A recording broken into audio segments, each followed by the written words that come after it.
Welcome to ఆర్నవి channel. ఎవరైతే మన ఛానల్ని ఫస్ట్ టైం చూస్తున్నారో ప్లీజ్ సబ్స్క్రైబ్ చేసుకోండి. అలాగే కామెంట్ అండ్ లైక్ చేయండి మరిన్ని అప్డేట్స్ గురించి. ఓటీటీలో ఏమేమి మూవీస్ రిలీజ్ అవుతున్నాయో ఒకసారి చూసేద్దాం పదండి. ముందుగా లీడర్ మూవీ, ఇది వచ్చేసి అమెజాన్ ప్రైమ్లో మే 1కి స్ట్రీమింగ్ కాబోతుంది. ఆడు 3 మూవీ, ఇది వచ్చేసి జీ5లో మే 1కి స్ట్రీమింగ్ కాబోతుంది. ది కేరళ స్టోరీ 2 జీ5 మే 1కి స్ట్రీమింగ్ కాబోతుంది. పైకర్ మూవీ, ఇది వచ్చేసి నెట్ఫ్లిక్స్లో మే 1కి స్ట్రీమింగ్ కాబోతుంది. రాకాసా మూవీ, ఇది వచ్చేసి మే 1కి నెట్ఫ్లిక్స్లో స్ట్రీమింగ్ కాబోతుంది. బ్యాచ్మేట్స్, ఇది జియో హాట్స్టార్లో ఏప్రిల్ 30కి స్ట్రీమింగ్ కాబోతుంది. సోదరా మూవీ, ఇది ఆహాలో మే 1కి స్ట్రీమింగ్ కాబోతుంది.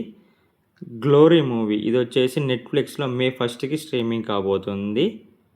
బ్యాండో మేళం మూవీ, ఇది వచ్చేసి జీ5లో ఆల్రెడీ స్ట్రీమింగ్ అవుతుంది. ఆమె కథ, ఇది వచ్చేసి ఈటీవీ విన్లో స్ట్రీమింగ్ అవుతుంది. మరిన్ని అప్డేట్ గురించి మన ఛానల్ని సబ్స్క్రైబ్ చేసుకోండి. Thank you for watching.